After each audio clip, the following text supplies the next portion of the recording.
নমস্কার বন্ধুরা, মৌসুমীর হেসেলে সবাইকে স্বাগত। বিরিয়ানি খেতে তো আমরা সবাই ভালোবাসি, কিন্তু সবসময় তো বাইরে গিয়ে বিরিয়ানি খাওয়া সম্ভব হয় না। যদি রেস্টুরেন্টের মতো বিরিয়ানি বাড়িতেই তৈরি করে নেওয়া যায় তাহলে তো মন্দ হয় না। তাহলে আজকে চলো তোমাদের সাথে সেরকমই রেস্টুরেন্টের মতো একটা দম বিরিয়ানি রেসিপি শেয়ার করছি। তাহলে চলো দেখে নেওয়া যাক রেসিপিটা কীরকম হয়েছে, সেটা কিন্তু আমাকে জানিও। আর সাথে থাকবে অনেক টিপস, আর কীভাবে বিরিয়ানি মশলা বাড়িতে তৈরি করবে সেটাও দেখাবো। প্রথমে পেঁয়াজগুলোকে লম্বা লম্বা করে একই মাপে কেটে নিতে হবে। তারপর কড়াইতে তেল গরম হলে পেঁয়াজগুলোকে দিয়ে একভাবে ভালোভাবে নাড়তে থাকতে হবে। নাড়া বন্ধ করলে কিন্তু হবে না। এরকম গোল্ডেন ব্রাউন যখন হয়ে যাবে তখন পেঁয়াজগুলোকে ছেঁকে তুলে নিলে তৈরি হয়ে যাবে বেরেস্তা। এরপর একটা তাওয়া গরম করে তার মধ্যে দারচিনি, ছোটো এলাচ, কাবাব চিনি, শামরিচ, জয়িত্রী, সাজিরে, দুটো বড় এলাচ, কয়েকটা শুকনো লঙ্কা, গোটা জিরে, কয়েকটা লবঙ্গ সব একসাথে করে দিয়ে খুব অল্প আঁচে হালকাভাবে ভেজে নিতে হবে মশলাগুলো, যাতে পুড়ে না যায় বা লাল না হয়ে যায়।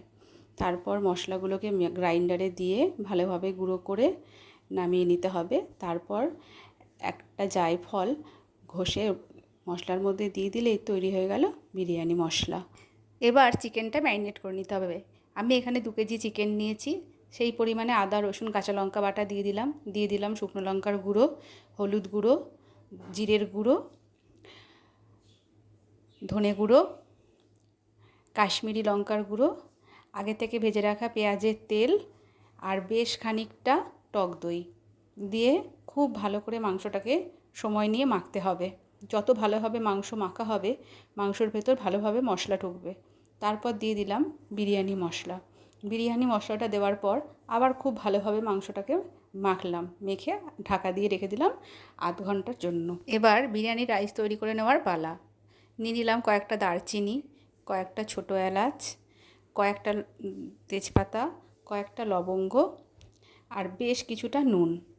অনেকটা পরিমাণে নুন দিতে হবে যাতে চালগুলোতে ভালোভাবে নুন ঢোকে। দিয়ে জলের মধ্যে দিয়ে দিলাম। তারপর দিয়ে দিলাম খানিকটা সাদা তেল, যাতে ভাতটা ঝরঝরে হয়। যখন জলটা খুব ভালোভাবে ফুটে উঠবে তখন চালটা দিয়ে দিতে হবে। আমি এখানে 2 কেজি চাল নিয়েছি। তারপরে দিয়ে দিলাম দুটো কাঁচা লঙ্কা, লেবু চিপে জলের মধ্যে দিয়ে দিলে বিরিয়ানির রাইস সাদা ধপধপে হবে আর খুব সুন্দর একটা গন্ধও বেরাবে। আর দিয়ে দিলাম কয়েকটা পুদিনা পাতা, দিয়ে ঢেকে রেখে দিলাম। চাল যখন 70% সেদ্ধ হয়ে যাবে সেই সময় জলটা ঝরিয়ে নিয়ে ভাতটাকে রেখে দিতে হবে। আলু ছাড়া বিরিয়ানি তো ভাবাই যায় না, তাই আলুগুলোকে ভালোভাবে নুন হলুদ মাখিয়ে ভেজে তুলে নিতে হবে। তারপর একটা বড় হাঁড়ি নিয়ে তার মধ্যে অল্প সাদা তেল দিয়ে আর অনেকটা পরিমাণে ঘি দিয়ে দিতে হবে। তার মধ্যে গোটা গরম মশলা ফোড়ন দিয়ে, ফোড়নটা ভালো করে ভাজা হয়ে গেলে আগে থেকে ম্যারিনেট করা চিকেনটা দিয়ে দিতে হবে। দিয়ে খুব ভালো করে ঘিয়ের মধ্যে চিকেনটাকে ভালোভাবে মেশাতে হবে। যখন খুব ভালো করে চিকেনটা মেশানো হয়ে যাবে তারপর খানিকটা নুন দিয়ে ভালোভাবে কষাতে হবে। চিকেনের জলেই কিন্তু চিকেনটা কিছুটা সেদ্ধ হয়ে যাবে। তারপর খানিকটা ভাজা বেরেস্তা দিয়ে দিতে হবে, আর দিয়ে দিতে হবে কিছুটা গোলাপ জল দিয়ে আবারও মাংসটাকে ভালোভাবে কষাতে হবে। যখন 70% মতো মাংসটা সেদ্ধ হয়ে যাবে সেই সময় গ্যাসটা অফ করে চিকেনটাকে রেখে দিতে হবে। আমি আগে থেকেই কিছুটা দুধের মধ্যে কেশরটা ভিজিয়ে রেখেছিলাম।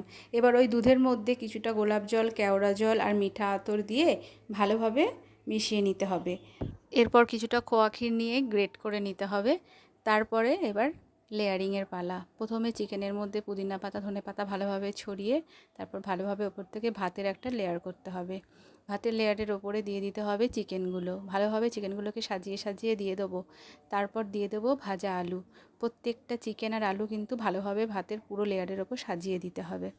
তার ওপর থেকে দিয়ে দেবো বেরেস্তা, তারপর দিয়ে দেবো পুদিনা পাতা, ধনে পাতা, বিরিয়ানি মশলা ভালোভাবে ছড়িয়ে দিয়ে দেবো। তারপর দিয়ে দেবো বেশ খানিকটা খোয়া ক্ষীরও কিন্তু চারিদিকে খুব ভালোভাবে ছড়িয়ে দিয়ে দেবো। তারপর ওপর থেকে আবারও ভাতের লেয়ার দেবো।